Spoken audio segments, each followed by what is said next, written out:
Hello and welcome to a very special Golden Globes edition of Coming Attractions. Wait for it. Oh, geez, this could damn. go either way. Or it could not go at all. There's a cork coming off champagne. Here we go. Well, Prosecco. Oh, This is I don't like beautifully it. staged. Oh, wow. Wow. That was worth it. Yay! What a magic moment that was. That was the Golden Globes of cork popping. That's Joe Frost over there with the Champers, Dan Flegg there in the Mirror Ball, Welcome. and I'm Nick Milligan. We've just come from the Golden Globes. We've at the ceremony. We've flown straight to Wickham. We've schmoozed.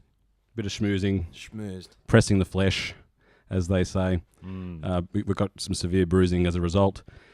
But we're doing a special sort of in-between episodes edition to chat about the fallout of the Golden Globes, the winners, the losers, the shocks and surprises. Dan, we'd start with you. What was your impression overall? Oh, look, great to see La La Land do well. I really rate it as a musical, and I think it's going to do well moving forward in a month or so time when the Academies come around as well. Picked up every award it was nominated for as well. Yep. I think it hit 7. All 7. Which is quite incredible. I think a sterling performance. There was a couple of surprises for me as well. I think by and large, the people who... Actually, I'm going to have to stop myself there. I was about to say the people I thought were going to win, but unfortunately, statistically, if you look at my Golden Globes prediction list at our Facebook page, you will see it was a measly 36%. So don't trust me when it comes to awards ceremonies. But look, I guess one of the big surprises for me as well, perhaps, was Best TV Drama. That was the one that really shocked me. Look, with Game of Thrones there, Stranger Things, what it was, the Crown that took it out in the end? The Crown took it out, and Claire Foy also won Best Actress in a TV drama. Yeah. Which, look, she was fantastic. I have no beef with her winning an award. I thought she was up against some really strong competition, but I mean, it was a bit of a neck and neck contest as well, where really anyone could have won. I don't think that was unfair or unreasonable. But for the Crown to take out the gong for Best TV Drama against the competition it was facing was a real surprise for what was good. I'd say very good. But there's some stuff in there that is excellent, groundbreaking television, and for a show that was very good to come up trumps against the likes of Game of Thrones and Stranger Things, which was a real... it was a bit of a surprise hit, but it certainly had all of the nostalgic hallmarks that we love, and I think that's why it was so successful in the end too. And I have my own little tinfoil conspiracy theory as to why... Fleggy's heard it. He's not impressed. Voting closed for the Golden Globes on January 4.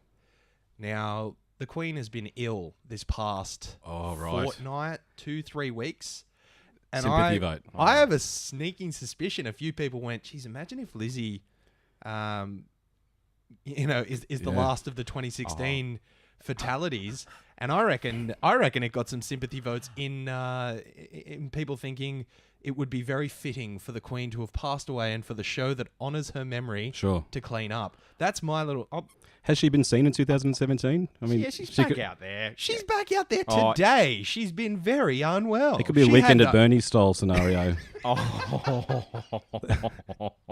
Weekend at Lizzie's. Just putting it out there. Yeah, Weekend at Lizzie's. I understand there was no Weekend at Lizzie's because she's been waving from a window like this. It's this monarchist foreign press that's really come through with the goods there for the Crown. That's what you're saying. Jeez That's Louise. exactly what I'm saying. I guess She's a well-loved lady. I guess we should sort of point out before we go too much further that it's the Hollywood Foreign Press that vote. They're a group of journalists and photographers. So they're essentially critics. It's a non-profit organisation. They run the Golden Globes. And the Golden Globes winners is generally an indication of the Academy Awards. There's usually a bit of an overlap there, I suppose. The difference being that the Academy is people within the industry voting for their peers. So actors vote for best actor, directors vote for best director. So the members of the Academy. So slightly different thing, and a show like The Crown, I believe was very much a critical success more than anything, really. I mean, it's been very popular, but in the eyes of critics, they would be analysing Game of Thrones perhaps quite differently to how we might have analysed it. You know, the Battle of the Bastards episode alone really should have given it the award. But they obviously, you know, cast their critical eye over The Crown and felt that it was all around the best written, best performed. Well, I mean, Hardhome as well in Game of Thrones that particular season was perhaps for me the first time I really felt like I wasn't watching TV, which is a big thing to say when you're watching Game of Thrones. But I was taken somewhere completely different for that, and it felt like a movie, and that's the way they've gone. So it's a really difficult one to then measure that against something that's a bit more measured, I suppose, like The Crown. Interesting. What do you think about the Best Drama award as well? I'm interested to see where we're going to be going with Moonlight. I mean, obviously we haven't seen it yet, but it certainly seems to be moving towards being a big Oscar contender, you'd like to think. I think it's going to come down to a bit of a fight out between Moonlight and La La Land. Yeah, I mean, it'll be 50-50. Moonlight is certainly ticks a lot of boxes, you know. It's and in terms of its content, it's sort of social commentary and things like that. Excuse me. You've got Globes fever, don't you? I do, yeah. I haven't slept for 48 hours, so some champagne will fix it. Yeah, it is going to be an interesting contrast, isn't it? Because you know, the parallels between a very, very serious film and something that's quite light and fun and an entertaining romp and a musical as well, and something that really works. The film itself works.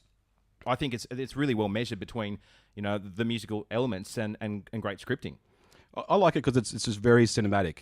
It's a movie about movies, and it celebrates, you know, a golden era of film, and that nostalgia plays into, you know, the hearts of critics and also the hearts of people in the industry. The Artist was another example, which won Best Picture. Hugo was nominated. You know, very similar, a movie about movies. So yeah, versus this social drama, which you know, and again, politics always plays into it to some extent, and we can't forget the Oscars So White thing last year. It was a massive backlash, so there will be a lot of people pushing for Moonlight to win. So it'll be very interesting. And it is the classic Oscars showdown between, particularly over the last 5 years, between films that really delve into social issues and topical social issues versus films that are lighthearted and good fun and about films. So we had The Artist and Birdman winning, and then we also had the likes of Moonlight. Spotlight. Oh, Spotlight, yes. The Other Light and 12 Years a Slave. So we've got these two contenders sort of primed, ready to go for one another. And I suppose a month from now we could all be rudely surprised by something else coming in and sweeping. But I really think it's down to these two. Yeah. That the Golden Globes have framed it rather perfectly for what we're looking at the Oscars. Nick Milligan, have you thought about being Coming Attractions foreign correspondent or even a clairvoyant, as it were? Because I believe a couple of weeks back in one of our previous episodes, you had high hopes for Elle, and it did particularly well, didn't it? It did. Sorry. Look, I saw Elle, and I think I said in my review on the episode that Isabelle Huppert absolutely deserved to win awards for her performance. It was the best performance by an actress I'd seen in 2016. I felt that the edginess of the material, I suppose, might make it a bit of a controversial choice and might scare off, you know, Hollywood foreign press and the Academy itself from actually, you know, going for it. But to my pleasant surprise, Isabelle Huppert won Best Actress in a motion picture drama, and the film itself won Best Foreign Language. It is France's entry in the Academy Awards. I'll be very, very, very shocked if it doesn't get nominated, and I think it has a pretty good chance of winning now, and it really does deserve to win. It's one of the best films of 2016. What do you think about some of the mini-series winners as well? The Night Manager did particularly well. The People vs. O.J. Simpson took away a few awards as well. Are they surprising to you? I mean, I enjoyed The People vs. O.J. Simpson, but I didn't think it was going to take any gongs. I felt that Sarah Paulson deserved to win, and she did win for her performance. She was by far the best thing in it. Oh, 100%. Couldn't agree more. It was otherwise... It had a sort of element of trashiness to it. It was a very engrossing drama. I binge-watched People vs. O.J. Simpson. You know, so it definitely gets you hooked. But in terms of it being quality television, you know, I was actually a bit surprised it got nominated. For it to win over The Night Of and The Night Manager... Yeah. is pretty astounding. I don't think it's anywhere in the league of those two. And I really felt The Night Of, which I think I said earlier, should have won. It was by far the best TV show I saw last year. Sort of the best film I saw, in inverted commas. Incredibly cinematic. The first episode of that particular series is some of the best television I've ever seen. It's brilliant. By serious contrast as well, there is a very tabloidy kind of feel to the way in which OJ plays out as well. You're very aware that it is this serialized thing, and it's banking on scandal after scandal after scandal, much in the same way But it any also serialized. really relied upon how famous the Kardashians have become in the wake of it. Yeah. And they there's this scene where it was in the first episode, I think, and OJ's got a gun to his own head, and David Schwimmer, who's playing Rob Kardashian. comes in and says, "No, don't kill yourself in Kimmy's room." Yeah. Yeah. Yeah, we know who that means. And they guys know. had to shoehorn every single, Kardashian who was alive. They're 3 years old. Who gives a shit what they're doing at that stage? But it was a big factor in why it got made. Yeah. And that brings an element of trash, which the whole thing sort of thrived on. And it wouldn't have happened without the tabloid and the trash factor. And that it won was a genuine surprise to me. I just thought it was getting a bit of a token nod, but it cleaned up. Yeah. Look, best actor in a drama, Casey Affleck for Manchester by the Sea. Obviously, that film hasn't been released here yet, but there's been a lot of talk about it doing really well at the Academies also. Are you surprised that it didn't do better in other categories this time around, or is that a shock to you or no? Well, It's hard to say without seeing it, I know, but Yeah. they're talking a lot about this film at the moment. A lot of Oscar buzz. It's one of those films that, even though it didn't get a lot of love from the Hollywood foreign press, I wouldn't discount it from doing well at the Academy Awards. I think there's every chance, from what I've heard about Casey Affleck's performance, the fact that he won Best Actor in a Motion Picture Drama, there's every chance he'll be nominated. He could win it. I think it'll be out of probably him and Ryan Baby Goose Gosling. And Kenneth Lonergan, I assume will get the director's nod, probably a screenplay nod as well. So it could be a bit of a dark horse. I reckon it could get a bit more love at the Academy Awards, from what I've heard about it. Interestingly, it was distributed by Amazon, and Amazon and Netflix this time around have done remarkably well. A huge amount of awards. We've mentioned The Crown earlier on. Obviously, Manchester by the Sea we've got there as well, but they had a couple of other shows as well. They had Mozart in the noms. Jungle. Goliath as well. Billy Bob Thornton took out a gong as well today. And Jeffrey Tambor got nominated for his performance in Transparent, which I'm pretty sure is his third nomination in a row, and I think he won He's one won, of them. definitely. So yeah. Amazon are really announcing themselves as major players. And obviously Netflix have been there for a little while. It's a big shake-up to the status quo. The landscape is changing dramatically, and when you think about some of the major US television channels, it seems like they're just peddling serialized stuff now, knowing that they'll get numbers off the basis of that, but they're not really doing anything particularly edgy.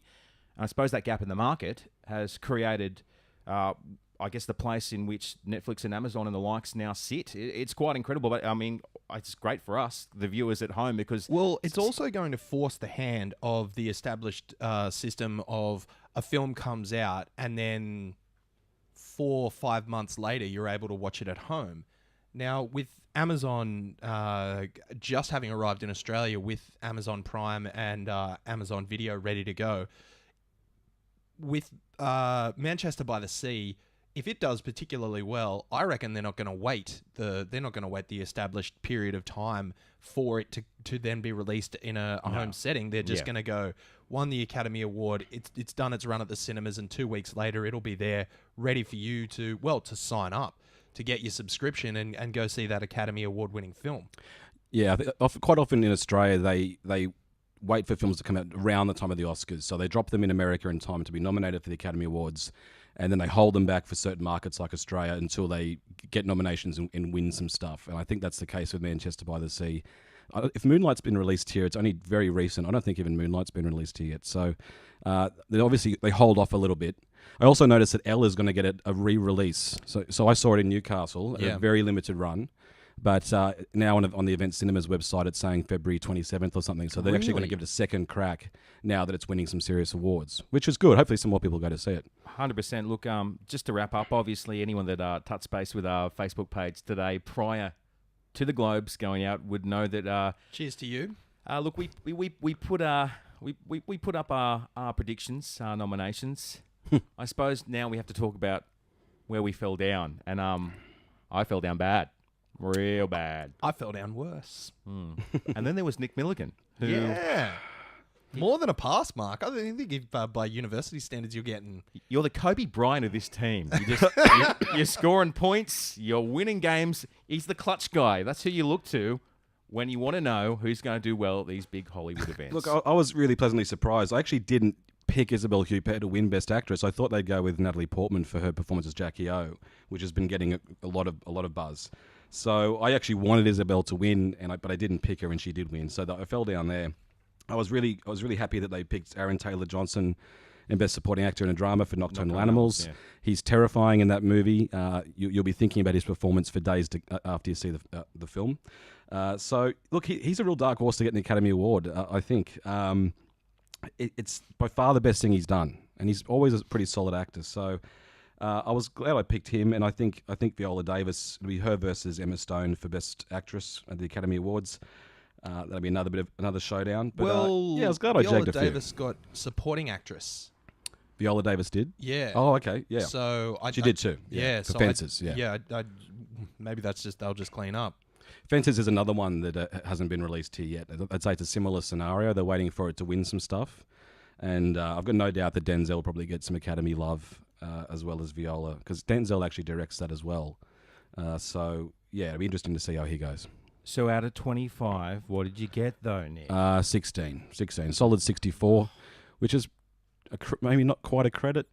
Still not great. You're but, the top of this class, though. Yeah, mate. Yeah. Mm. A couple of blokes who are failing and back for another semester. 9 out of 25 on my end, 36%. Not great. I will be repeating coming attractions.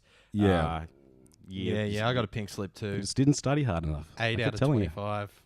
You've got the dunce hat on. Yeah, come on. Well, the thing is, when you put it up on Facebook, it becomes pretty obvious if I'm just copying you. Yeah. Just copy the nerd kid in class. You'll know for next time. Yeah. Just whack it up. No. Look trust me, over my guys. shoulder. Yeah. You've got a study buddy. Well, look, that's everything we've got time for this time around at Coming Attractions. Thanks for tuning in. I hope everybody enjoyed the Golden Globes as well. And we'll be back again very, very soon. We have something pretty special planned for Coming Attractions Season 2 as well. So stay tuned.